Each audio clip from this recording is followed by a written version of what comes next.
Well, hello, everybody out there. Somebody muted me. That was me. Welcome, fellas. Welcome, everybody out there. We appreciate you guys tuning in. My name is Alfred Gonzales. I am the National Sales Manager for ADJ Lighting. We'd like to welcome all of you today. Thank you guys for tuning in for another awesome viewing of our Stay Connected series. And today, we spared no expense. We brought in the all-stars. We brought in our dealer roundtable here, professionals from all across the United States. And we're going to have each one of them introduce themselves to you guys. But I hope everybody out there is staying safe. I hope everybody is practicing social distancing. I hope everybody is keeping positive mindsets as the world turns back on slowly.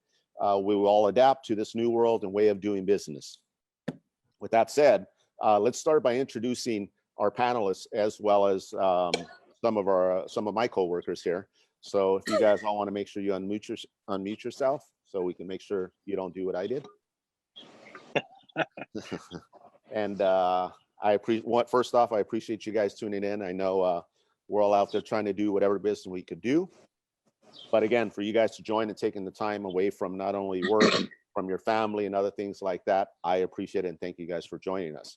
Let's start off with Michael Betancourt. And why don't you tell us about yourself, your business, and anything else you want to add to that, Mike? Oh, perfect. Well, my name is Michael Betancourt, like Alfred said, general manager of a company called Tabatabaie in Southern California. We handle everything from small production rentals all the way to installs and so forth. So definitely happy to be here, share some insight, answer some questions, and have some fun. There you go. We have Ali from Portland, Oregon. Hi, my name is Ali Tabatabaie. I'm the president of Platinum AVL. We are located in Portland, Oregon, but we do jobs around the country for installs, production, and we also have a pretty good business and mail order. Okay, great, thank you. Jeffery Kwan. Hey everybody, my name is Jeffery Kwan from Canal Sound Light in New York City. I'm the owner operator. We have a retail shop that we do retail sales and e-commerce, and then we also do a lot of rentals, production, and installs as well. Okay, thank you. Luis Garcia. Hey, how you guys doing? Hey, Alfred. Thanks for having me. I'm Luis Garcia, owner of Gear Club Direct over here in Chicago. We have a retail store. We do production, rentals, and installs. Okay, and did I mention we won the 2016 World Series, Edgar? Jab. Jab. All right. So, like I said, we spared no expense and we brought in the stash. Greg, you want to go ahead and introduce yourself? Yeah, my name is Gregg Sanford. I'm with Studio Light and Sound out of St. Louis, Missouri. We do permanent installs internationally as well as domestically. Okay, great. And then who do I got? Is that everybody right there as far as our panel? Yes, okay. And then we also have a product specialist, which is Jake Rhodes. You want to introduce yourself, Jake, and tell us a little bit about you? Hey guys, Jake here. A little bit about myself. I've been with the company almost 2 years now. Just a showroom manager and product specialist extraordinaire, and glad to be here with you wonderful people. Thanks for having me. Thank you. And then, of course, in the middle of my screen, we have our East Coast Regional Manager / product specialist and DMC champ, whatever you want to label it. We got Edgar Bernal in the house. Hi, everybody. Good afternoon. Edgar Bernal, ADJ. And, just happy to be here, and especially with all these great guys here. Super busy. I mean, it means a lot for us to have you guys take time out of your schedule and join us and, share some knowledge and maybe some tips, and looking forward to this. All right, good. Okay, once again, thank all you guys, and we're going to start our roundtable here. And I'm actually going to start off with Jeff Kwan out of New York City. And the reason why we're starting with Jeff on this one, because Jeff, I want you to obviously, one of the topics is today's world events. And as we know, New York in general, especially around Manhattan, where you're actually from, is basically ground zero for what's going on today in the news. So can you give us a little perspective about what you've seen out there? I know you posted a video about the ghost town in the city right there, as well as anything else you want to add to that, in your opinion of what's going on out there. I mean, over here, we're totally focused on COVID-19. Everything's shut down. The world's upside down. New York City is basically like a Hollywood backstage lot right now. I've been driving around doing just like running some errands, walking around, you know, doing shipments and stuff like that. And you just, in Manhattan especially, you don't see many people, especially in downtown Manhattan or where the areas that have a lot of office buildings and stuff. You know, we've tried to do a good job as a city to bend the curve, and we've done that. So we're on the downside of that, and we're just trying to wait and see how the city will open and what are the next steps for the company and my guys, you know, and everybody and everything. You know, that's basically what's it. I mean, it's a ghost town right here. Yeah. Well, we appreciate you sharing that with us. And we know we want to see every city get back to, but of course, New York City has been one of the more fast, rapid areas where people are going, the subways are crowded and all that. And it will be a new life, but there is a lot of positive signs out there that you see. So that's a good thing. And slowly the process will happen. And obviously there will be announcements as business pursues itself. Ali, talking about you in Portland, and obviously Washington was highly affected at the start of this, and being, you know, obviously the state just south of that.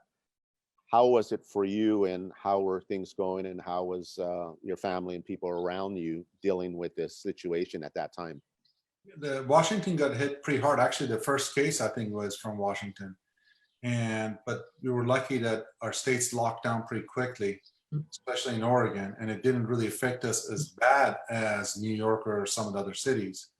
I think we only have had, you know, 2,000 some cases, maybe 3,000 cases, but the city just stopped. I mean, for the first week, everybody was in shock because no one's used to it. You'd never think that something like this could happen. You only see slowly, how do we need to cope with it and change it, and how we can do business, and how can we keep, you know, the wheels rolling, you know, not just stop and just sit home and just feel, you know, depressed. You know, we've done well, actually. It's been okay. Yeah. But the key is to keep everybody safe, the employees safe, their families safe. And it's not about, hey, let's just go out there and get business, but how can you do it safe?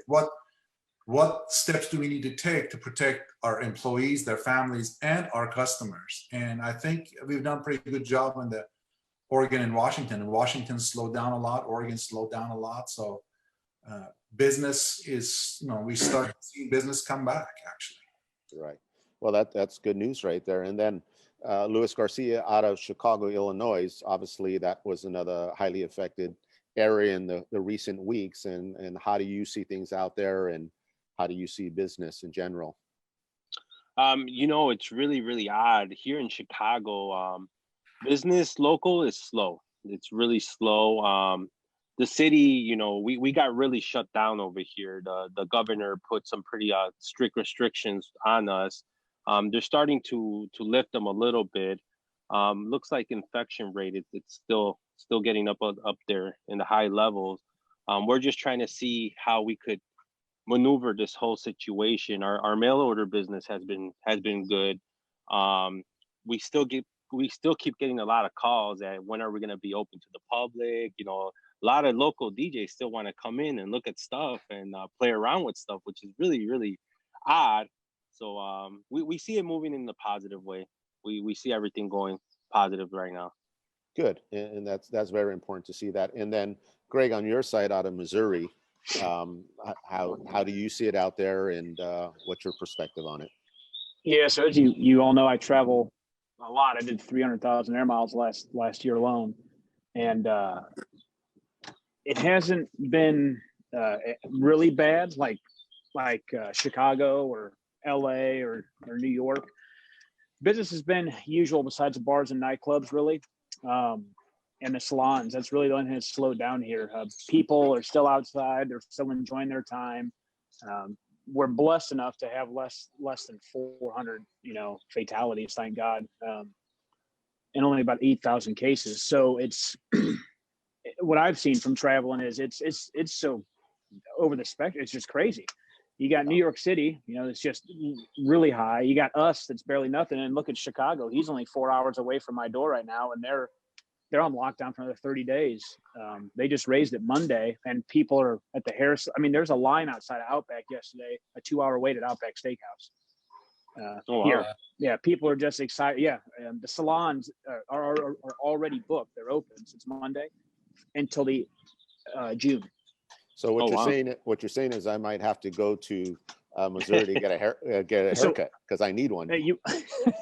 I'll do it for you. I can do it for you. I take it you do your own, right? I do. I have a barber that's down in Orlando, Florida, and he's obviously it's a little bit of a hot spot, not real bad, but I just haven't gone and seen him in a while. Yeah. Well, with Michael Betancourt, obviously, Jake, Edgar, and myself, we obviously see what's going on in Los Angeles, but what about you, Mike, from your perspective? And then why don't we start with you, because one of the parts of your business is not only installation, but you're tied in heavy to the production world. And a lot of people think about that in live events and how that's going to pursue. What is your observation of what's going on as well as that part of the business? Well, you know, just like the rest of the part of the world, it came to a halt pretty damn quick. And it wasn't like a gradual decline. It was slam the door shut, hit the brake, and figure out what the hell the next move was, to be honest. You know, luckily with the world of production, and I mean, we've seen it here. I mean, LA, you know, got hit, or at least statistically and so forth. We're seeing other parts of the world definitely got hit harder. But as far as the world of production, I mean, we've adapted because we do a lot of corporate events. We do a lot of in-house marketing. We do a lot of in-house filming, editing, things like that. So that's kind of where our world has gone now, to the virtual world, where we've had, you know, even graduations. Edgar, you and I started talking about this earlier, has gone to a virtual world where they're allowing us to record, edit, and show the students, you know, a slideshow, things of that nature for their graduation. Recently, as early as tomorrow, believe it or not, we actually have some of the schools that have allowed them to start walking. So there's areas that we're going to film the students walking, and then do an edit that they're going to stream out onto either the school's website, IG, Facebook, however they're going to do it, and give them a nice full edited video that the graduate can now watch with their families. Corporate worlds, we've done, you know, city, you know, a lot of city stuff that we've done. We've had to do COVID-19 commercials for them, things of that nature. So we've adapted, luckily, in that world. And, you know, Zoom obviously has taken off more than it has been in the corporate world. And it's almost going to become, you know, in my opinion, probably a norm here for at least a good year, where people still might be afraid to, you know, go outside their doors. And, you know, we can't control that. If somebody has a fear, that's on them. I mean, it's our freedom to have it, you know. I could tell you, I'm not scared to go to Home Depot without a mask on. I'm not, you know, don't confide me. Don't make it harder for me to breathe. But that's my choice. And that's, you know, if I want to take the chance, I take the chance. But rentals has picked up. Realistically, a lot of people, you know, a lot of DJs say, you know, we're going to do streaming from our house. I need to rent some CDJs. I need to rent a DDJ. I need to rent this. And, you know, I'm no lie, I'm happy to open the door and, you know, have anything kind of roll in. Now in Southern California, they're going to start allowing drive-ins. So we've got a couple of those on the books here now too. But again, it's all adapted to now the video world. What can we stream? Well, movies you stream, video you stream, all these different things. And, you know, as most of the other panels on this world, you know, that are on this Facebook with us right now, they know to adapt. Hey, you know what? Before we were more of a person to person. Now we got to do more social media to let people know we're here. You know, our doors are still open. We're still shipping stuff. Yeah, don't come to the shop, but we can answer your questions over chat, you know, or a phone call, things of that nature to, you know, help keep the bills being paid and survive this, you know, craziness that's going on. Yeah, you're right on that. Well, Ali, you've, you know, we work with you on quite a few products, and not only yourself, but Jeff did the nightclub and bar show with us. And I wanted to get into that subject and start with you on nightclub and bar, because I know you're heavy on that and you do travel to do a lot of jobs just like everybody else here. But you've also been on the nightclub and bar panel just as well and giving advice to people. So that's when business was as norm. And this new norm, how do you approach that? And as you know, they're still trying to figure out how are nightclubs and lounges or bars going to reopen, but what advice could you give to the customers out there that do own those type of businesses, how to adapt and move forward at some point? And what are you seeing out there regarding the nightlife businesses? Who, me? Ali? Ali, yes. Oh, okay. Well, the times have changed and we're trying to change with it. A lot of our customers are actually doing a lot of remodeling right now. Instead of just staying at home and doing nothing, we've seen a lot of our customers actually changing the way their layout is. So when this thing gets back to, probably won't get back to norm for another year or so, but at least in subject of opening in a different way, day bars, or they can still do a little social distancing, but at least some of them are thinking about doing some kind of a daytime dancing or daytime entertainment. But most of our customers are actually, first of all, when this thing went down, a lot of our customers actually started reaching out to us. And we did the same thing. We start reaching out to them saying that, hey, we're here for you if you need something, not just to sell them, but just to make sure that they're okay and their families are okay. And as I see behind your backdrop and everybody's backdrop, stay connected, we were very happy that all these customers actually stayed connected with us. I had people from East Coast, West Coast, all over the United States that we've done business for. They're like, hey, how you doing? I'm sorry you guys are going through a hard time. We even had some people that said, hey, we'd like to buy something from you to make sure you're going to get through this thing. We've done actually okay. A lot of our customers actually have called us. They are remodeling stuff. They are changing the way their bar setups are. There's some that didn't even have videos before. Now they're adding videos. We're talking to some people about LED video walls. They have time now to sit back. These club owners that were just pounding, working hard every weekend, now they have time to, for the last 20 days, 30 days, sit back and look at their bar, say, wow, you know, we haven't done nothing in this bar for the last 20 years. We've been successful, but maybe it's time for us to make some.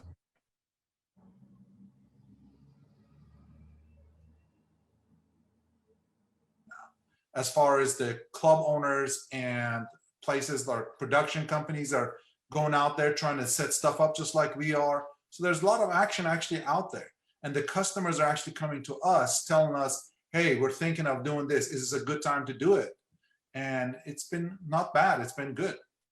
Yeah. Well, I think you hit it on the button about, again, how you relate about the nightclub owners and what they could do. And Edgar actually did a really nice live stream on nightclub lighting, nightclub bar and lounge lighting. And that actually, we had a ton of views on that. So is there something, Edgar, on your perspective that you've seen or heard from Ali or related to what he talked about on the nightclub?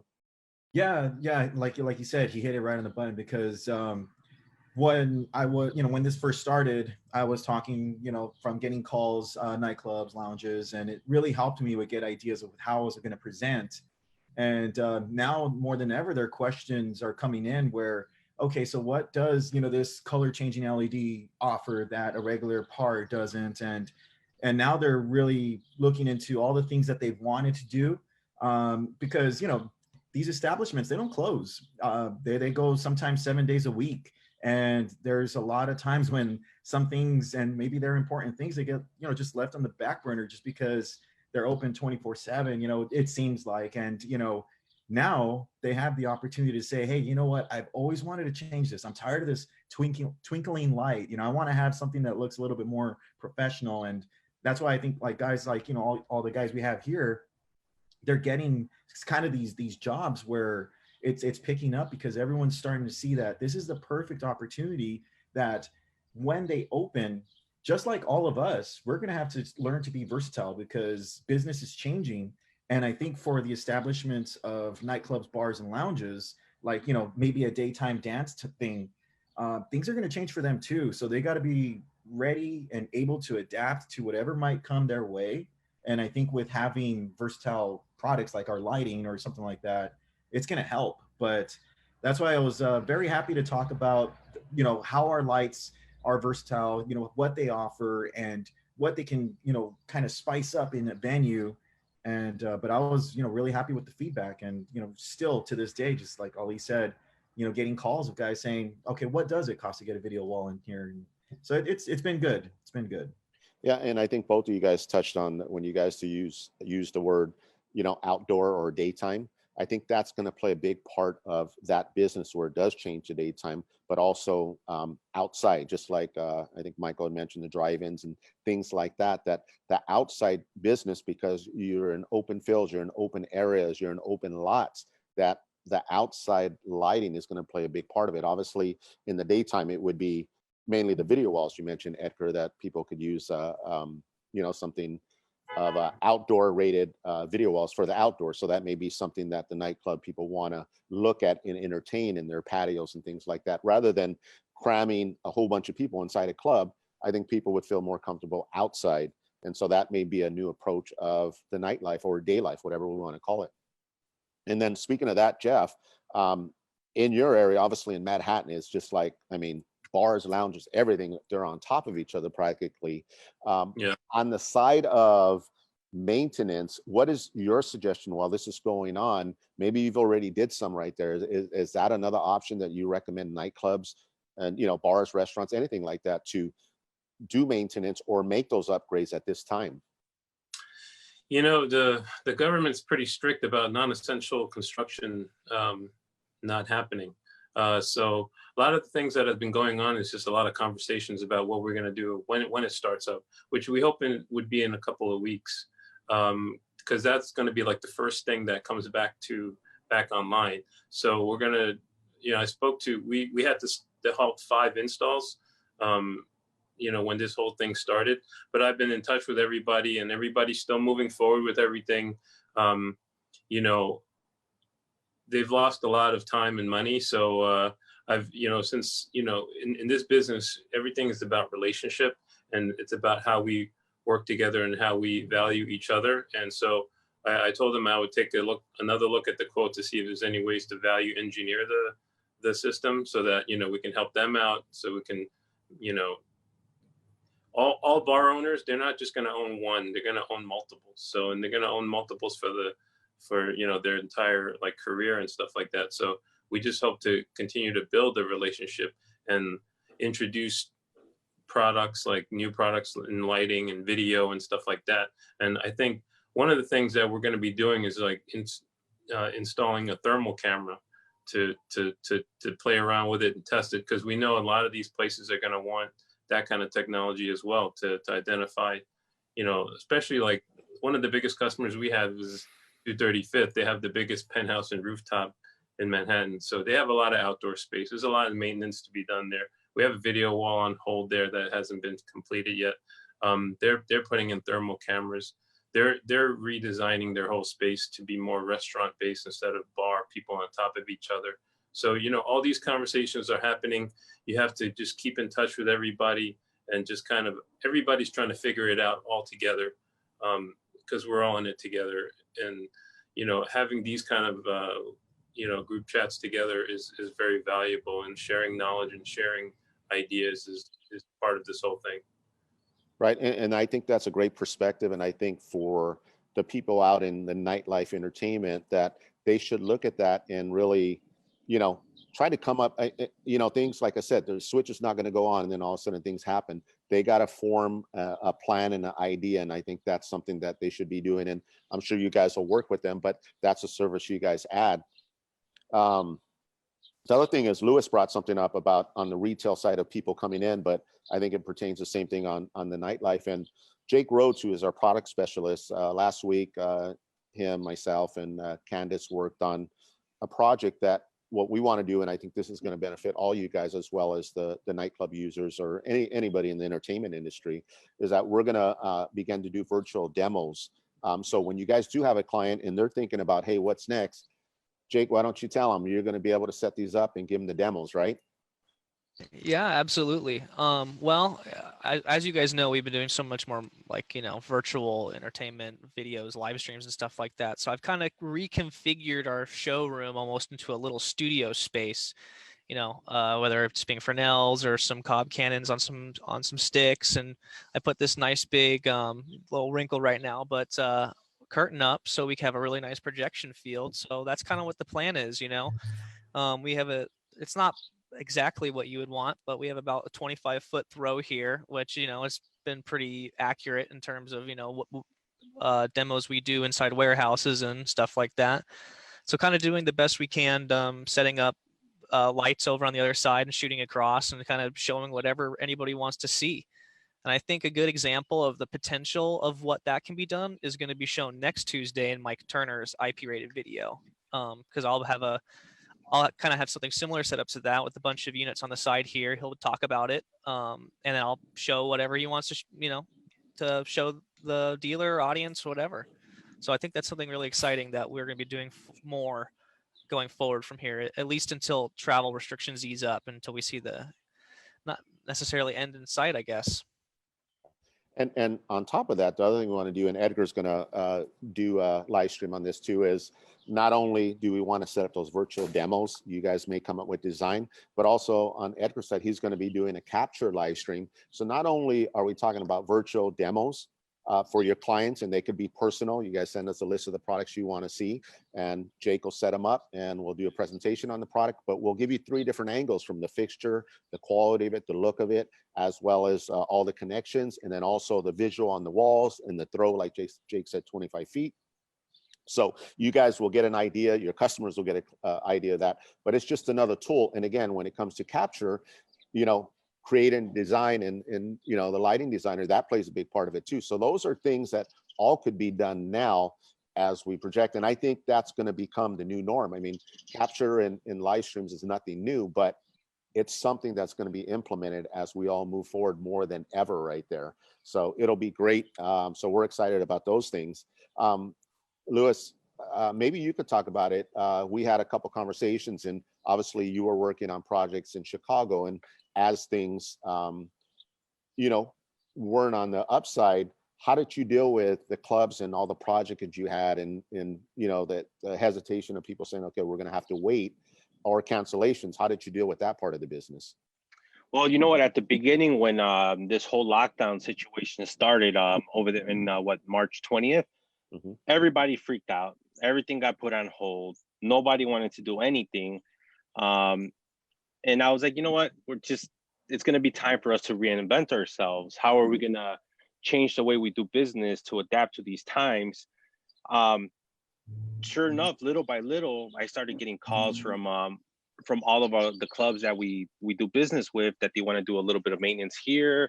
One project turned to a different one, we just finished a project, which I'll send you guys some videos of.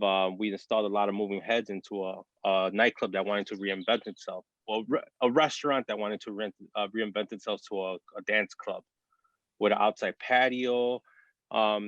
He did a really good job trying to follow with the social distancing, putting plexiglass between the VIP tables and everything. It's become an eye opener. I see a lot of these clubs here. You were sitting still, but now they're moving. They're giving us a call to start doing some more stuff. But the house of worship, the church installs have been like really, really great. The live streaming stuff. I personally never put so much. I never paid attention to live streaming until this started hitting. Like, remember I kept telling you, I'm like, man, live streaming is the thing to go. I kind of regret not getting into it a little bit earlier in the game, by not stocking up on more stuff and not being a little bit more educated. But it's been a learning curve for me, bringing in all the live streaming things, testing it out, looking what's good, what's not. Yeah, it's nuts right now, like all the live streaming stuff. Yeah, and you're right. I mean, our live stream, Jake and Bob, our product specialists, did some live stream, and it was great. The response was great and all that. And again, as I said before, it's nothing new. Live stream is something out there, and but at least that gives us people out there a little idea of the feedback you're getting from your guys' dealers on the nightclub part of the business.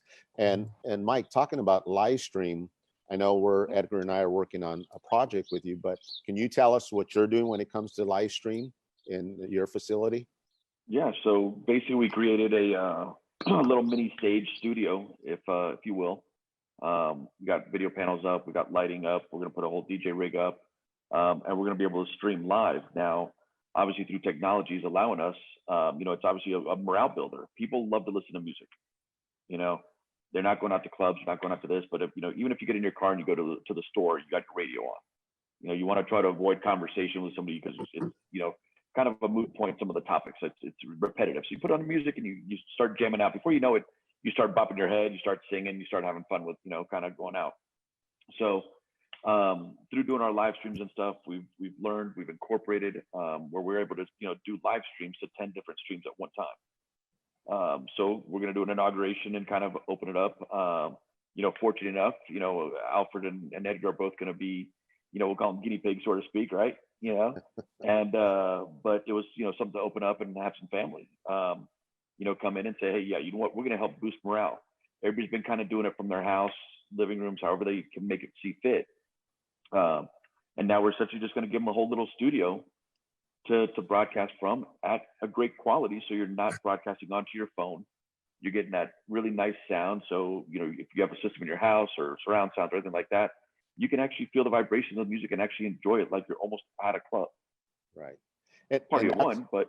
And that's a new part of business you could offer, right? As a service, Yep, where a band could come in, keeping social distance, but you could put them on the map if they don't have all that product. And it's just another avenue for you, right, of income. Absolutely.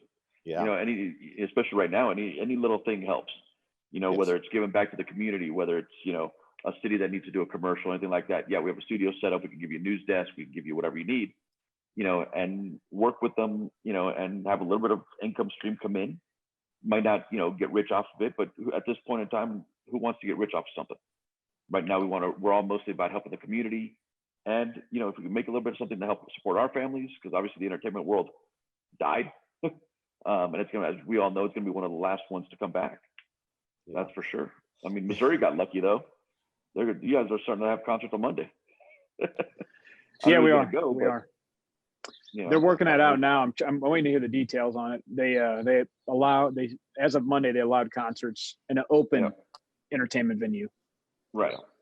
Which as Lewis knows, we have Hollywood Casino amphitheater out here, which is all outdoors. It's gorgeous. So okay. Well, we got shut down the rest of the summer.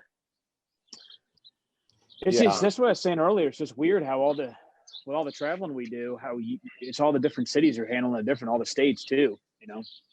But St. Louis is still locked down. You come out in the county, no problem. Yeah, and that's the way it's going to be. But the good thing is you see a lot of signs as of tomorrow here in Los Angeles. The retail business and music stores actually get to open up as doing curbside. So that's a positive thing. You know, we'll take step by step. That's the idea. And as long as you guys are being creative and different ways of bringing income, that's a good way to do it. So we talked a little bit about nightlife, live stream. Gregg, on your side, I know we're working on a couple big projects together, and some of them got postponed. Some of them are already getting back to you and saying, hey, let's move forward on something. On obviously one of those states that are allowing you to move forward. But one of the big parts of your business, I want you to touch on that you also do, is the trampoline parks. How do you see that moving forward?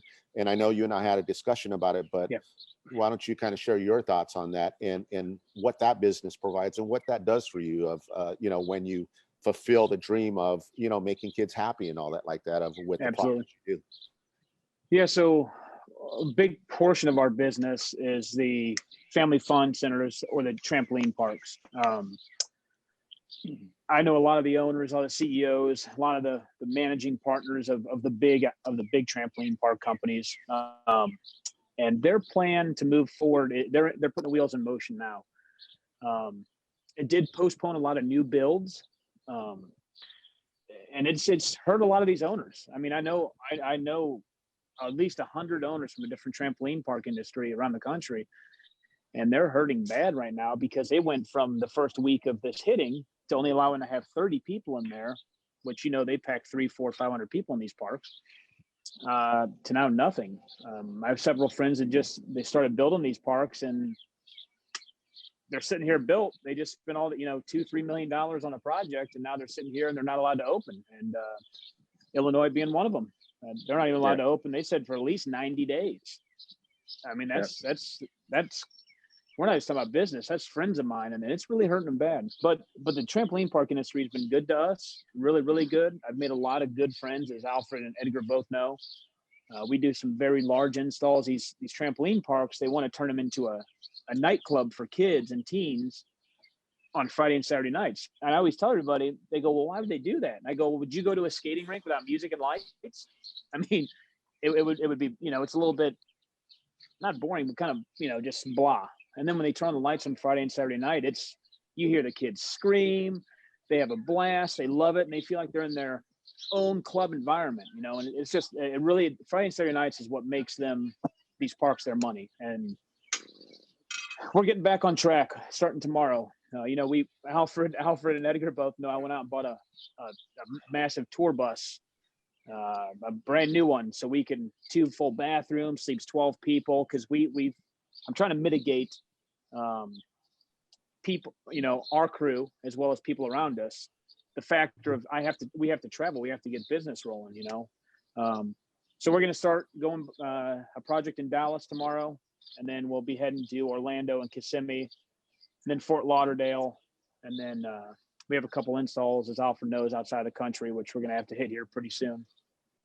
But yeah, and that's another thing, again, being creative. And when Greg and I had the conversation about it's not only for the safety of his people, but it's also economics. And it comes to obviously flying, the cost of flights, the flights of hotels. So Greg's thinking in a different way and said, okay, I got to go to this state. I got to go to this state. Let me just pack my crew and go from one thing to another. So it's a new way of doing business. And I think going forward, it's going to benefit in the long run when it comes to the dollars making sense right there, as well as keeping safety for the crew. Speaking of being creative, we actually did have a question. Jeremy Cable asked, since we were talking about live streams, how do you see live streams working with clubs in the future? Is that a potential we can move towards? Anyone want to answer that? Well, Alfred, a couple of the big clubs that we're representing, they are starting to live stream on Friday and Saturday nights. I know there's other gentlemen like Mike and Ollie and the other guys in here. They're definitely more the live stream people. So I'll let them answer that one. I don't even get into that realm of things really. Right. Mike, on your end, you heard anything about that or? I haven't. You know, clubs, you know, I could see it being a live stream only for motivation and letting, you know, their you know, repeat clients know that they're still there. But you know, the main focus for any type of nightclub isn't necessarily, you know, unless they do live, isn't really their stream of revenue. It's the bar making money. You know, getting patrons in, drinking at the bar, having a great time so they keep coming back. I could see it being beneficial, like I said, to let other clients know that, you know, other repeat clients know, hey, we're still here. When this comes back, we're ready. We're fired up. Here's what we're going to do. We're going to bring our DJ that we bring in normally, let them spin for, you know, an hour, 2 hours, keep you kind of motivated with music that you're used to hearing, and, you know, bring them back. Let them know what, that way there's a big bash when they come back. Yeah. We over here in New York, one of our customers, we have a live stream package for one of our clients, and they don't use it that much, but maybe now after this whole thing, this pandemic, I think maybe they will use it a little bit to kind of entice people. They have a great lighting system, all ADJ, so it's going to be, it's going to look nice, and it's going to maybe hopefully get some people back in the door and get people more excited about going out.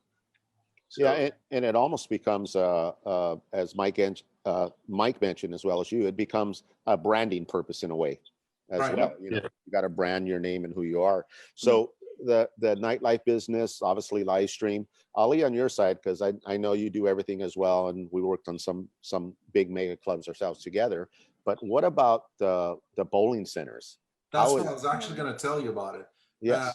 As far as actually live streaming goes, we're actually working on a lot of bowling centers. We do a lot of bowling centers. There's a family fun center that we're actually adding some stuff to it. And at the same time, what they were doing is they were streaming live as we were changing stuff. We were upgrading stuff. They were actually filming us and live streaming, telling their customers, hey, look, we're not just closed and not doing anything waiting to open. We're making changes for the future. So when you come back, you're going to see these changes. And they were actually advertising their bowling center or the entertainment center as what's going on.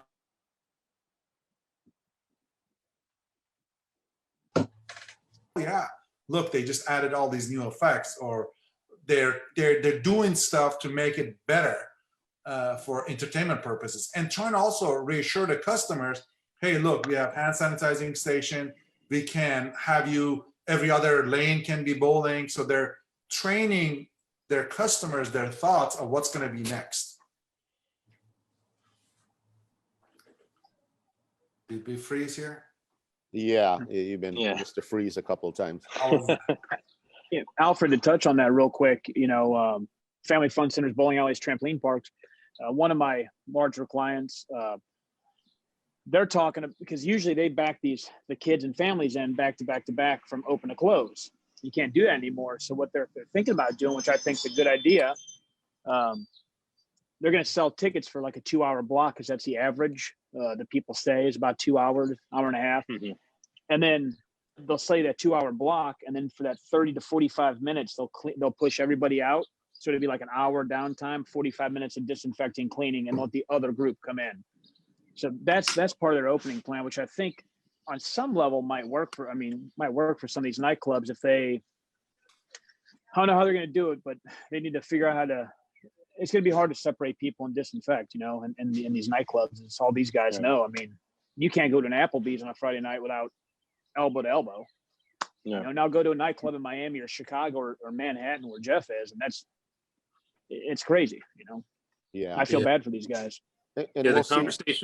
the conversations that I have with the owners are in my area is very different. They're like, they depend on it being packed, or in order to the business to be successful. So even if you're talking about a 25% reduction, they're already not feeling good about things. If you're talking about 50% reduction, now it's like a non-starter for a lot of these people. So these are tough conversations that I have with my customer. Go ahead, Ali. One of the things that Jeff, that some of the club owners in Portland are talking about, or some of the people that have big dance floors, some are actually thinking about making the entire venue as a dance floor.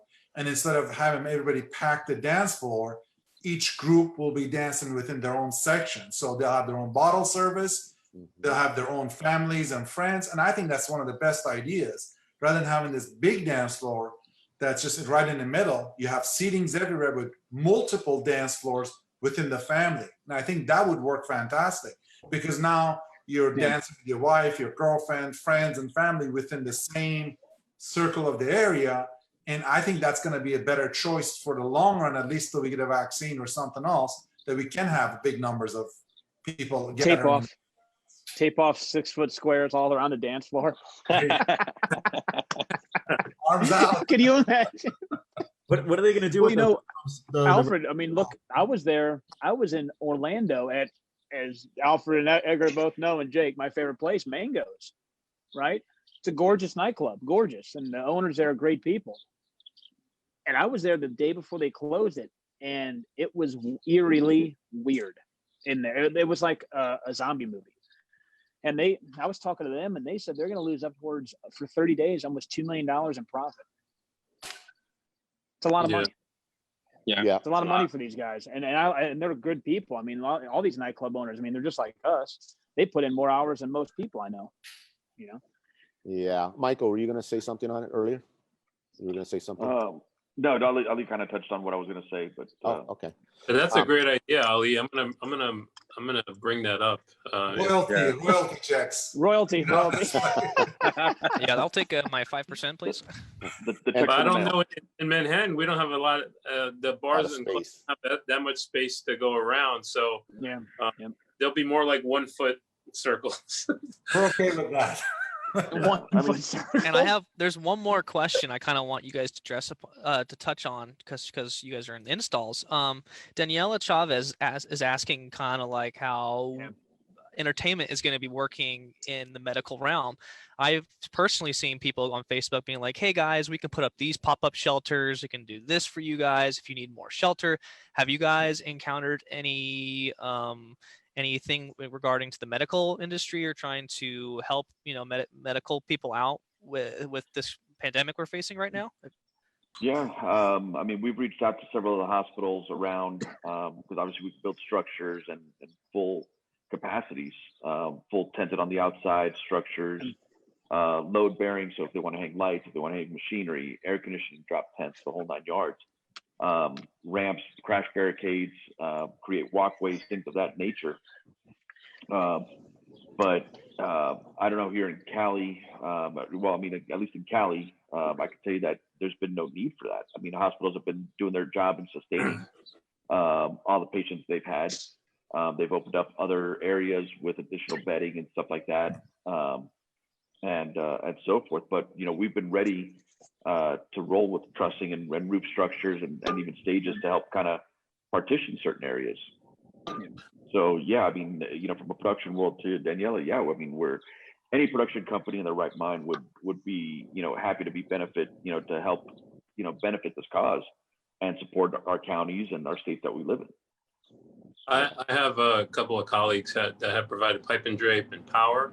They ran a lot of power drops in the Jacob Javits Center. Oh no, actually in the Brooklyn Navy Yard. And then I have another colleague that did low voltage for like 4 field hospitals in Long Island. And he asked me to design the sound system for public address and like paging and stuff like that. And but I think right now the curve has been bent and they don't need those tents anymore. So let's hope it stays that way. That's a good thing. I don't know if you guys have gotten any of this, but I've had a lot of my customers, because Alfred, we put a lot of eco UV bars in these places and UV cannons. Jake, have you heard this? I mean, I've been a lot of customers been asking if that's going to help the virus inside their place, because it's been brought up on Fox News. It's been brought up a lot.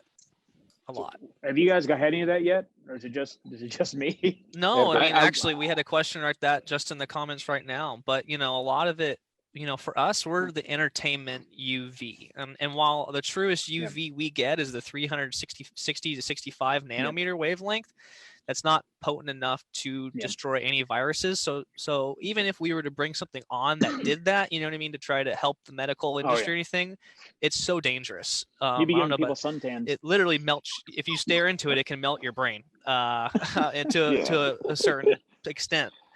So it's something along those lines. Maybe, a lot of that's not really asking that. That's not really something for us to say, in my opinion. But no, you just have to be very careful when dealing with UV, especially at medical wavelengths. That's what I told him. I go, your ceilings are 34 feet tall. You're getting a glow. You have to bring the thing down 2 inches off your skin. You have to use a UV. Yeah, I mean, medical will definitely have to set the guidelines on it. And I mean, as most of you guys all know, I mean, and even if you don't know, I mean, UV is measured in nanometers. So I mean, what kind of rating are they going to set to kill this thing? Is it going to be something that's more like a UV radiation type thing where you need to be close to a scan? Is it something that you got to flood a room with certain amount of UV lighting to make sure the saturation and so forth is covered? There's too many variables with it. And so forth. And as Jake said, it's a medical term type thing when it comes to the UV lighting in certain nanometer levels. And again, we make entertainment UV fixtures for other purposes, but that's like a whole different subject for us on that end right there. That's for sure. Let's get into some fun stuff. So I know all of us love to eat, and dealing with the home cooking and everything like that. And I know Ali, you and Stacy, you guys love going. She's a big foodie, and you guys love going to all these places and all that like that. How have you adapted to it? And I know I've seen a couple of your posts where to go and all that. And I'm one of those who a couple times I like to support the local businesses. Definitely eating at home more than often. And I'm a big foodie, like obviously yourself or Jeff or all of us. But how have you guys adapted with that? And what are you doing? Well, to be honest with you, I've eaten at home for the last 45 days. So I'm not a good example. It's the first time in my life that's. Wow. So Jeff, on your Alfred, tonight is my wife and I's anniversary. Oh, wow. And, congratulations. Congratulations. So we're talking about it, and then there's a lot of places that are opening open for for takeout, and so we're going to go to Cat's Deli tonight to pick up like pastrami sandwiches and stuff like that. So we're looking forward to that tonight. Wow. If you've been quarantined for 50 days and you forget the anniversary while you're stuck in the house, you're definitely in trouble. Yeah. You might You know, just I disappear. kind of didn't remember until like yesterday. Oh, honey, I'm just busy answering all these emails coming in. It's all virtual now. It's, No, she shot him a text. Well, if you guys haven't seen it, or if Jeff on Facebook, sometimes he'll do a rooftop barbecue or something like that. And Yeah. like I said, he's a big foodie. So I get really like, he really makes me hungry out there because he's cooking all this excellent food out there. And Yeah. So we miss that. So I'm That's sure one that's of my- family time. That's one of my hobbies. And then my brother's also a chef. So I kind of learned a lot from him, from watching him.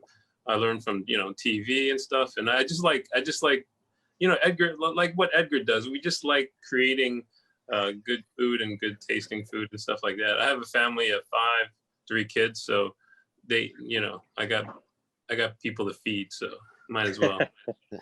Alfred, is this who you were saying we should stop by when going to New York a few months Yes. back before this all started? Oh my Gonna have God, I'm dreading it.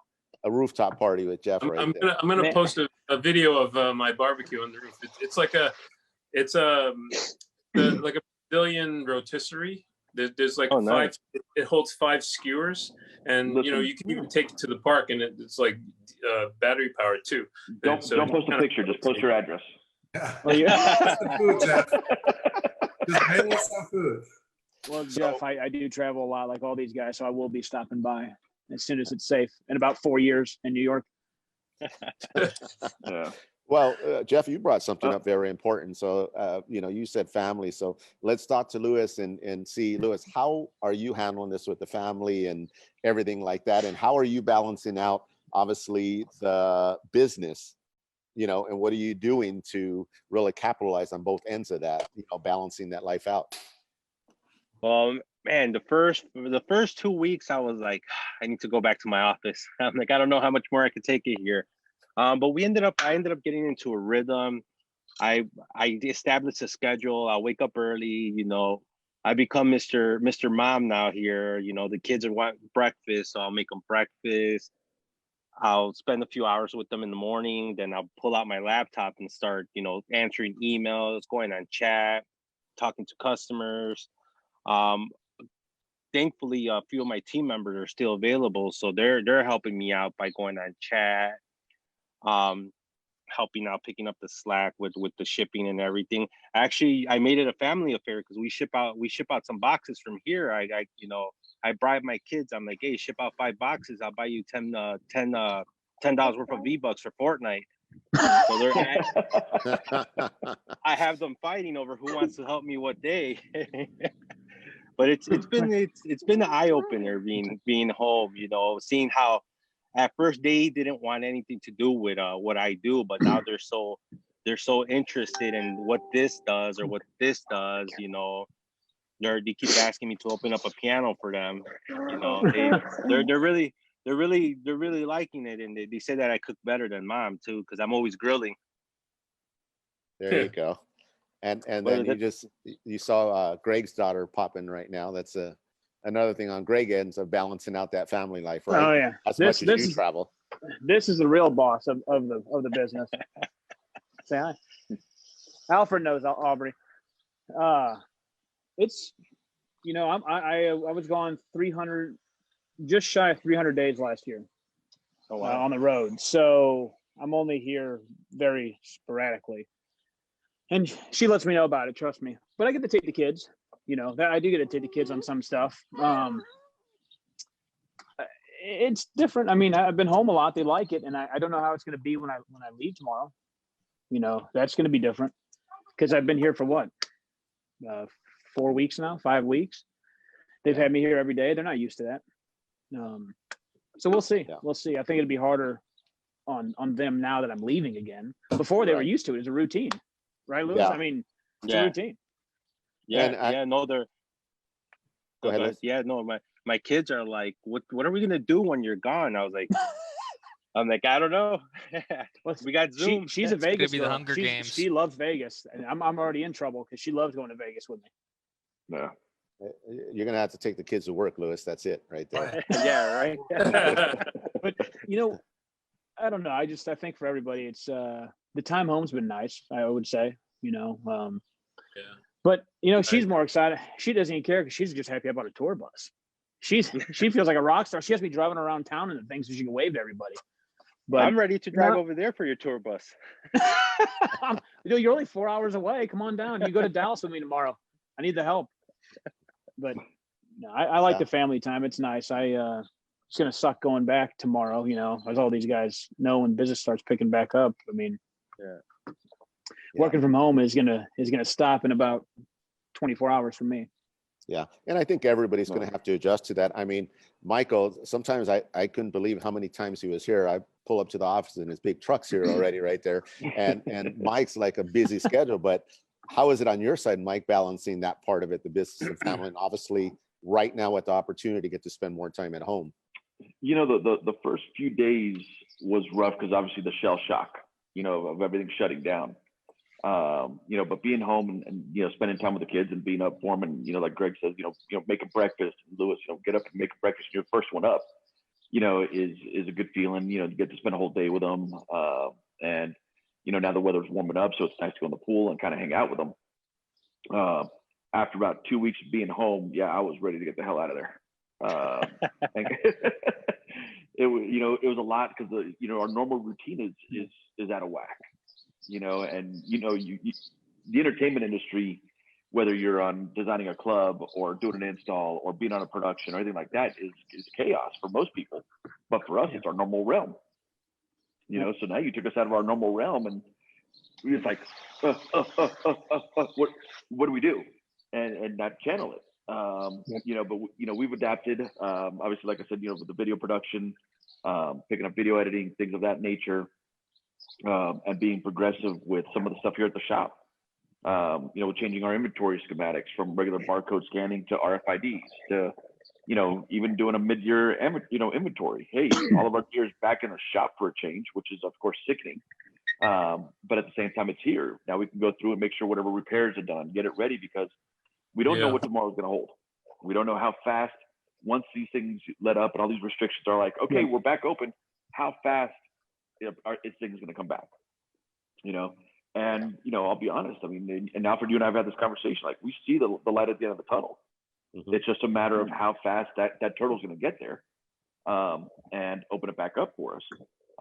But with the House of Worships now, the drive-ins coming in, like so many different things are possibly leading that way to getting that door opened up.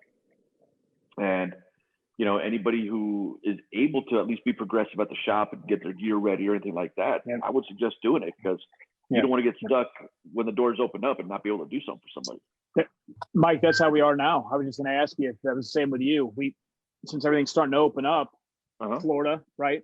Florida, Texas. I was like, okay, well, our schedule is to be pushed back, so we'll just push everybody back a week. But it'd be a normal schedule. They hit me all at once. I mean, all of them, because they stopped, right? All the new construction. Now it's go time. Now it's gonna be Dallas. It's got to be Orlando, Kissimmee, Fort Lauderdale. And I go, you guys want to schedule 2 weeks apart? I go, there's no way. And they go, oh, we're gonna have by May 15th. I go, it's not gonna happen. I mean, there's a lot of things like that, Greg, and like even going back now, we talked earlier about the graduations and doing more pre-recorded. We've had everything, our schedules were done, and all of a sudden it's like, wait a minute, they're allowing us to walk. Okay, now we had to have 4 locations to add to it to film. I mean, got to hire people just to fill the need right now. Yeah, I mean, luckily we have all our editors, and we've ended up turning our trucks more into grip trucks and ready I feel to roll bad for those kids in high school, Mike. I really do. That's the worst thing ever. Absolutely. The college kids are complaining. I feel bad for the college kids, but I feel bad for the high schoolers, man. That's something you look forward to since day one of kindergarten. Well, it's an accomplishment. You finished 12 years of schooling, and you're looking forward to that last day of saying, man, I graduated high school. And, oh, sorry, you're not going to do it. I'm sorry, what? Yeah, you can be home for the last 3 months of your schooling. Do online classes, which you're not used to, or, sorry, we're just completely shut down. I have that times 4. 17-year-old kid, 13, 9, and 6. I'm so familiar with Zoom, it's not even funny. Oh yeah, same way. I mean, luckily my kids, 2 of my 3 that are still in school are homeschooled, so they've kind of you're used like, to it. well, so and so doesn't have to go to school. No, but your ass is homeschooled, so get back in that chair and do your work, and things of that nature. But the rest of the world has had to adapt. The questions are now that's going to come up, and this is something that I think about now. Being busy on the road or anything like that, like most of us, right? Here now, the world's going to open up. Schools are now out. What are parents going to do with their kids that are normally in school that would go to work? Yep. You know, what's that going to do to everybody? You know, again, now they got to adapt to the change of that. Yep. And that's the Yeah. key word, adapting, and everybody. And you guys are prime examples of that. Some of the stuff you guys talked throughout the show so far, you know, just being creative and thinking other ways outside the box. And before we go to the next subject, Jake, was there anything else or any questions that maybe you've seen or subjects somebody brought up? No, we pretty much covered everything. Okay. Or with questions. I mean, I just wanted to say, I think that May 15th thing would be great because my birthday's on May 16th. So I would be like, let's go, go out and party. But no, I don't. I think that one's going to be a little bit of. I think that's a hope, not something that's actually going to happen. Yeah, unfortunately, it's going to change. I mean, and things change by the minute as day by different governors day of different states and things of that nature. I know people have, you know, I've been following the questions online, like Jake, you have. Somebody's been asking about, you know, what about the fog fluid? Well, you know, there's companies that have released, you know, basically a hand sanitizer fluid, so to speak, that's diluted. And again, you know, whoever did ask that, you know, we're not medical professionals. Yeah, we can only tell us what, you know, to only tell what is given to us and proven to us. So I wouldn't necessarily say go around smelling like a hand sanitizer factory. Exactly. Or anything like that. You know, if statistics prove out that it works, then you know what, like just selling a lot of different haze and fog machines and putting them into clubs and helping disinfect that way. But until, you know, a medical report is actually given, I'd probably stay away from that option. Yeah, we just need more information. That's what it comes to everything when it comes to medical. It's just we need more studies, we need more information, we need a lot of things. Yeah. Well, I wanted to shift things over, and I'm going to start with Ali because yesterday we had a DJ roundtable. It was very interesting, and it was a lot of interaction with people online as well as the continued views on that. And it really shows that the DJ industry still is strong out there, and it's a portion of all of our businesses out there. And Ali, I wanted to talk to you about it since, and I don't know the exact part of it, but I know you have records, and I don't know if you still have them in your store, but I know that was a big part of your business when you started, right? The record business. So you're tied into the DJ industry really, really big out there. So how have you seen the DJ industry out there? And what are your thoughts on the DJs with weddings and, you know, all the different type of parties that tied to DJs, and how do you see that moving forward? Well, I see that, I mean, as far as wedding and big parties and stuff, that's going to be tough for a while. I mean, to be separated, you know, the dance floors might have to change, you know, but the DJs, they're hurting. There's a lot of DJs out there that, you know, they've had cancellations since for September, October. I mean, people are nervous to get out there. I mean, this thing has affected a lot of people in the nightclub industry and also the DJ industry that does mobile DJing, event production, and all that kind of stuff. So that's like slowly changed it. And what they're trying to do right now is try to adapt, change their business, how they can still entertain people, and how can a wedding go on? How can you have 400 people show up to the same place and celebrate a wedding? So weddings are not going to stop. You know, we have to change way the weddings are, maybe the way we talked about, have more tables, bigger spaces. So instead of going to a venue that holds only 200 people, for 200 people, you go to a venue that holds 600 people and just separate the tables and still have dancing, but bigger dance floor, bigger areas for people to celebrate. No more buffets to eat out of. So more table service for that. And the DJs that we deal with, they're trying to, most of the DJs from where I'm at, they're always online DJing, trying to show people that, hey, they're still out there, they're still entertaining. And we as Platinum Records, our other company that we started as a record store, we're actually looking at ways to subsidize some of these DJs' incomes for them to get through this hard times right now. Because if you were just a nightclub DJ or a wedding DJ,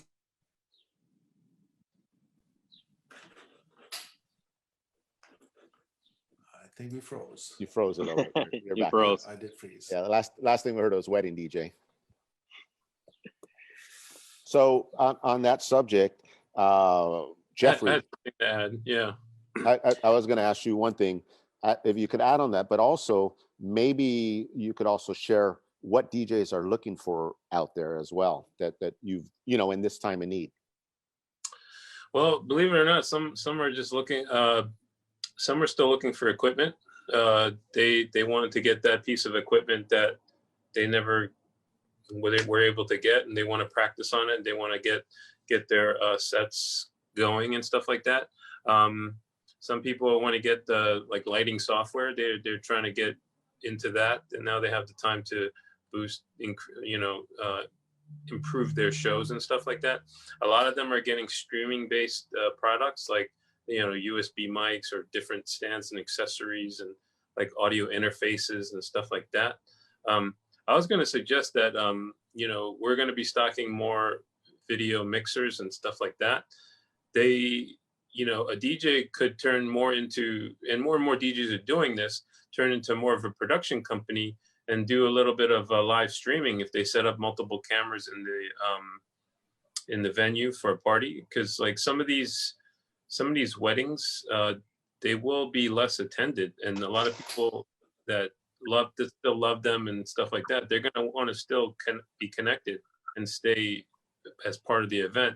And so you can set up a camera on the DJ, set up a camera on the dance floor, set up a camera on the room, on the couples table and stuff like that, like a 4-channel camera system that you can kind of do, video thing between, and just offer that kind of a service. That's like an additional that can hopefully, bring some income. And I think that's a great. Lighting is an important part of that because, when you capture anything, it needs to have good light.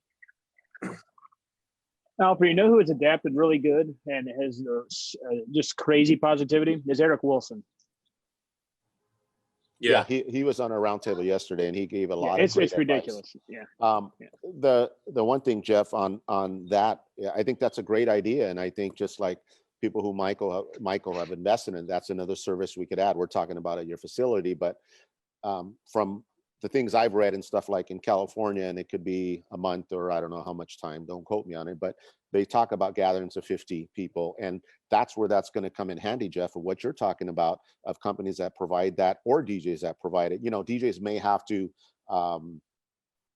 look to companies like Betancourt that has that equipment, or like you said, give them the idea and get them to buy these products. Another thing that people have did on yesterday, one of my good friends, and I was actually part of his first one, was Richard Williams, the Wanderer, did that pop-up. So a DJ becomes really mobile. His whole setup's inside the van, and he basically pulls up to a house and the doors open, and then he's DJing right there for half an hour. And it brings joy to these people. I've seen him do it for our own employee, Shanor, for her birthday. And that was the first thought right there. Then people started asking him about it. Then all of a sudden, more people want to do it. And he's doing like 5 bookings a day right there, popping up at different people's houses, and it's a great concept because they're bringing joy to people. I seen him do one for, I think it was the 88th birthday or something like that.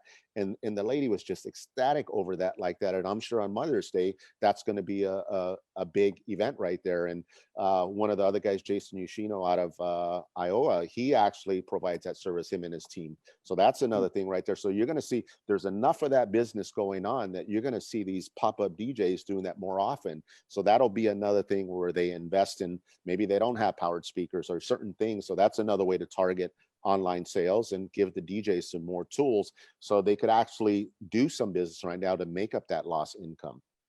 In addition to that, in addition to doing pop-up DJing, they should also offer a separate live stream package, or so that they can stream it for the customer, and it could be captured and recorded so that they can always go back to it and remember that time, and they like you said, DJs should never say no to the customer. They can always call companies like me or Michael Betancourt or whoever to do it for them and just, charge a little margin for handling it. So they should always say, I always tell DJs, I was like, if you don't have enough uplighting, well, we have the additional uplighting for you. Just, we'll work with you. Just take the business and just, roll with it. Like we're here as a resource. Just let us know, basically. Exactly. Yeah. A lot of these even DJ companies that have uplights that, or any type of stage wash or anything like that, learn them more and learn how to, color correct them to create a good step and repeat, or a good, studio style mimic, if they don't want to go out and buy, any type of actual studio grade, soft light or anything like that. I mean, they're out there. Yeah. Well, I think this is great. You guys gave a lot of ideas from different parts of the business, and obviously you guys are all, hybrids in your own way of what you do, from production to install to retail to online. And it's endless of what you guys do. And you guys, that's one of the reasons why we did reach out to you guys, because you guys are the professionals in this, and you guys are giving inspiration people to out there, nightclub bar owners, everything, different ideas, the separated dance floors, the DJs. I think the live stream is great, because when you have a wedding and you have people distant that can't make it, even with these limited ones, say people just can't travel right now, guess what? You could bring the wedding to them in with multiple cameras and multiple views. And that's just another tool right there. And that's why you guys are the specialists when it comes to online sales and targeting and all that. And remember, there's enough business out there for all of us. So there's no, not one idea is only one person idea. And that's what I like, that you guys are willing to come on here and talk about it and share your great ideas like that. Of course, you're not sharing your secrets, because there's some talent that takes to pursue these things, but you guys have been great, and you guys covered a lot of areas. There any particular thing you guys want to add before we kind of close this up as individual, maybe starting with you, Mike? Anything you want to, final words? Yeah, I mean, final words is, right now it's easy to have anxiety, it's easy to be stressed, but you know what? There's just look past that. We're coming up to the, to, no pun intended, light at the end of the tunnel here, and life will come back to norm, slowly but surely, but, adapt to the changes that are coming, think outside the box, use our creative minds that we do for lighting or audio packages and things like that to get real with what the world's coming to. Yeah. But just be positive in it. So surround yourself with positive, with positive people, and not just the negative and the fearful. Hashtag positive vibes. That's for sure. Exactly. Yeah. How about you, Luis? Well, me and you had a lot of conversations. I just keep telling everybody, you got to think outside of the box. You can't just sit there and be depressed. It's going to get better. Think of something, make yourself different than everybody else. Don't be the same cookie cutter. I actually have one of my production guys up here in Chicago. He's actually doing pop-up. You know how everybody's having a drive-by birthdays? Well, he's actually setting up like little miniature golf courses in front of the people's houses with speakers and a DJ.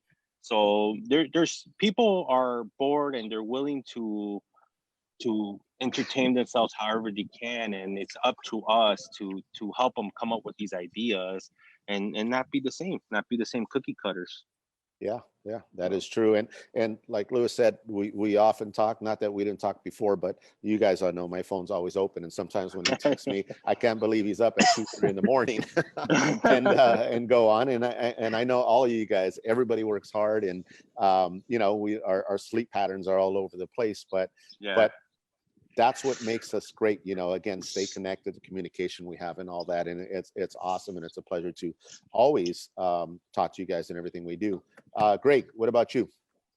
Let's close. I mean, these guys are rock stars. That are here with us. I mean, I just, the smaller guys out there, the mobile DJs, I just the positivity, like Mike was saying, I mean, you gotta be positive. It's going to turn around.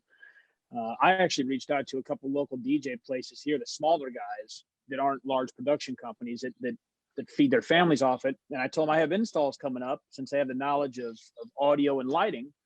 I'd be more than happy to take them on installs. And I got a couple guys who are going to be doing that with me just over the next probably few installs, until things turn around here. But you're right. I mean, Alfred, you're all about the positivity. I mean, hell, look at your Instagram. You're the most positive guy out there I know. I try to be. And by the way, before I forget, guys, because we were talking about getting back to work and Monday and the production side. I know, Mike, you do some big events and the whole team and lifting all that. I am going to start a virtual running club. So I expect all you guys to join that. Okay. You got to cycle, man. You got to about the cycle. Yeah. Well, you're doing the cycle club. I'm doing the running club. So let's all together, we'll get that going. My back. Your back. How about you, Ali? Let's wheelchair. Yeah, there you go. I think the solution is to stay connected with your customers. If it's your customers, give them solutions, and rather than, you got to talk to your customers. You got to talk to if they're DJs, try to give them some solutions how they can make some extra money by streaming or whatever that's out there. And if it's a nightclub owner, try to give them solutions. Hey, shorten your dance floor, make your dance floor bigger. Let's do this, let's do that. And the same thing with the club owners. They got to reach out to their local dealers or whoever they work with and say, hey, this is downtime. What can we make some changes? It's time to do it. So as long as everybody stays connected with each other, we can come up with solutions. This is not going away. Yeah. And I mean, maybe it takes a year, maybe it takes 18 months, but we can't all just sit at home waiting for somebody to come hand us the money. That's not going to happen.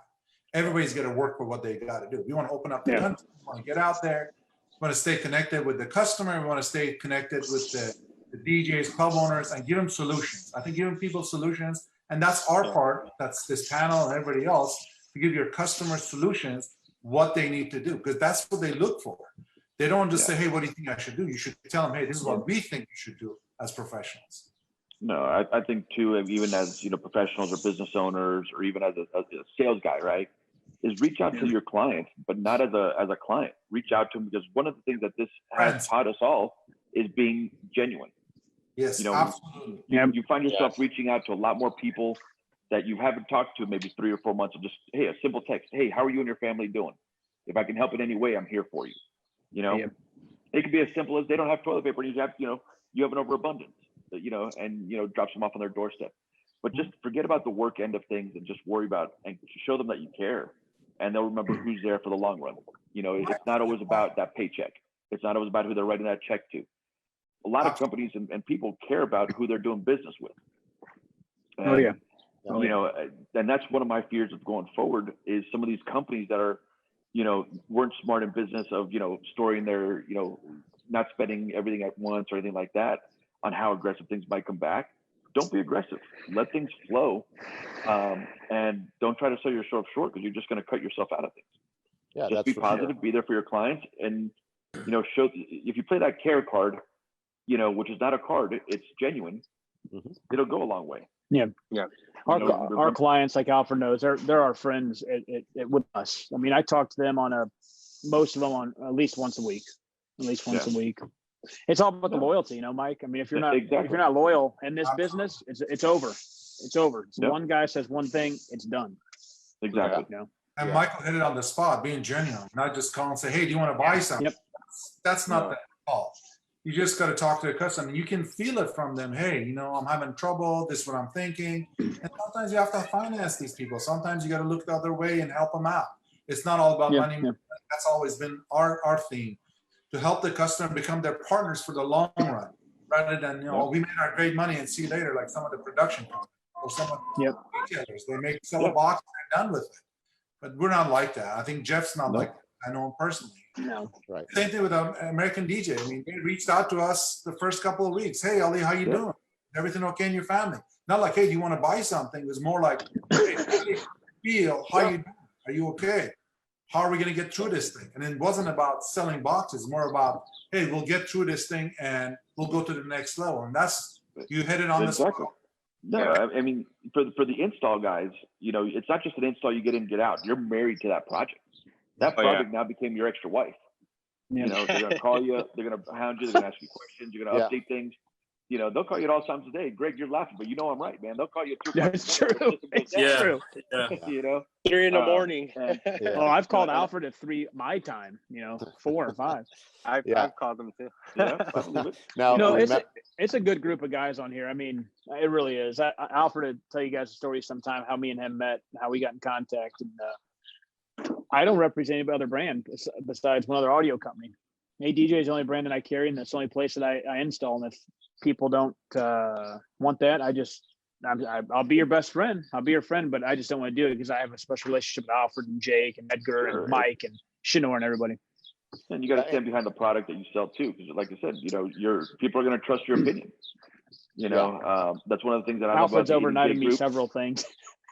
Yeah, no, I mean, that's one of the things that I love about the ADJ group, man. It's, you can call them up. Like my rep is Ted out here in Southern California.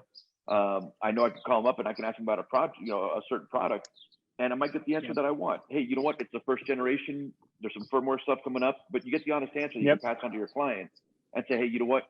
Yes, the picture came out. Give it a couple of weeks. They're making some tweaks on it. And you show the honesty of not just, hey, here's the item, and then 2 weeks later they call you up, hey, the thing broke. And there's companies out there just push, and it's not always about that. Right. You're right. ADJ's got a solid crew, man. I've never. It's like family. Every time I'm with Alfred, I'm with Jake or Shinor or Mike or Edgar, anybody. it's really not even business stuff when we're hanging out, you know, just having a good time. And Yeah. Well, the one important thing is that, and you guys all, I'm sure you'd agree with this. We're not here for the short term. We're here for the long term, and it's about the relationships and staying connected. And it's also about a good friend of ours, or one of the big motivators that I follow. And thanks to Jeff and Gary V, one of the biggest things he talks about is patience. And that's what people have to have, patience, and let this process happen. And we're all going to get back to business. And you're going to see but you do have to, as you guys gave many ideas throughout this session, is there's a lot of things you still could do rather than sitting there and think outside the box. And let's go to Jeff and get Jeff's closing words on this. You guys hit everything. I mean, the main thing, stay connected with your clients, especially on the install side. They're all like your friends they're all our friends, long-term friends and relationships and stuff like that. One of my customers, he says, he's like, you're not in the audio business. You're in the nightclub, you're in the hospitality business. So we live their life, their lifestyle. So we're kind of in the trenches with them, like as part of, when something happens to the bar industry, restaurant industry, it happens to us too. So he reminds us that, we're in like more of a relationship than just a vendor supply, vendor customer type of scenario. So we're their leaning point for a lot of all things technical. And, this is just a time when you have to stay connected, like the ADJ Stay Connected educational series. It's a community. It's something that, we have to lean on each other for. And, we're in it for the long haul, like you said. Like, we've been in business for 3 years. So, we're not going anywhere. We just want to make sure that everybody's safe and, in a good position to move forward and help each other. Yep, exactly. I've met a lot of good people since meeting Alfred. A lot of good people. Take care of your team. I mean, I know that I call Jeff or Lewis anytime I'm in town if I need something. And that's all because, Alfred and the guys at ADJ, Oh, yeah. What did you say, that's what's nice. You hit something on the spot, Jeff, right there on the team.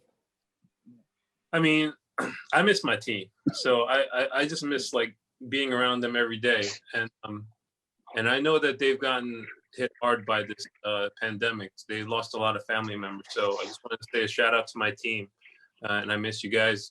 And, we'll be back at it together, so the main thing is that, our team lifts us up. So we have to just also stay connected and make sure our team is taken care of so that, Alfred's friends with a lot of guys on my team. So, and Edgar and all that. So, that's just an important part of this time is to, stay connected and, motivate each other, be positive in any way you can, and just move forward.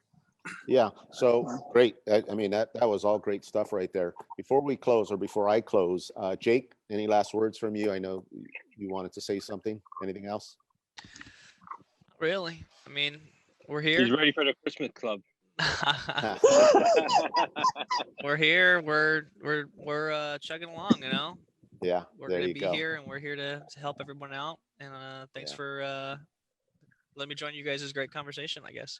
Yeah, and big props to Jake, because Jake does a lot of the set design here for us, and he lights me up, he lights himself up, and everything that we do, Jake behind the scenes. And then also a big shout out to Candace as well, as she's behind the scenes on the camera, and she does a lot of work, and she put that great intro together with some of your install shots and your mug shots as well. So she did a great job. Alfred, don't forget Eddie and Brian.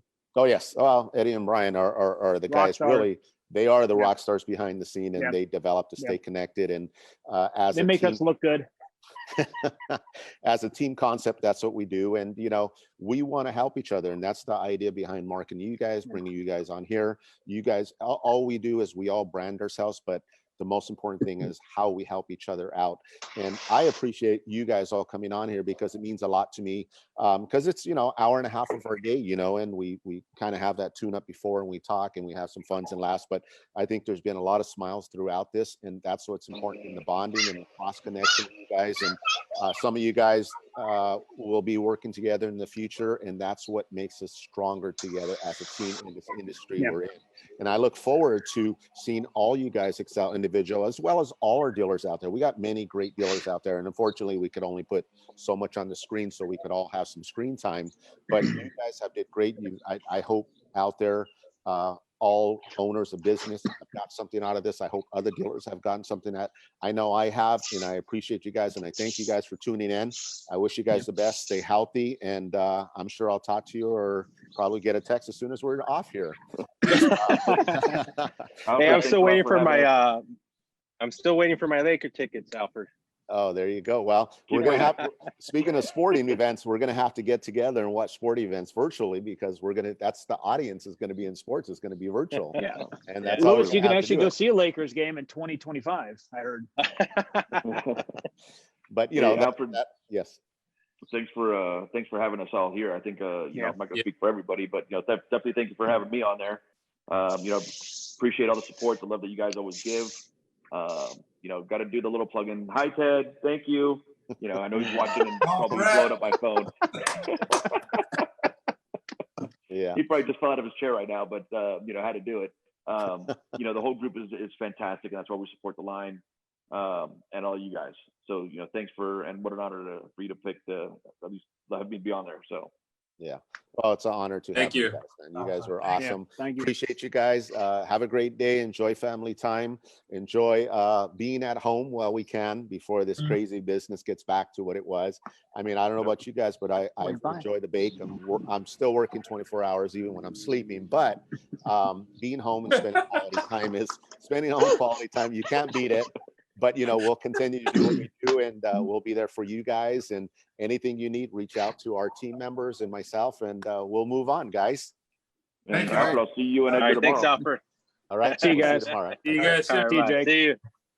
All right. Thank All you, right. guys.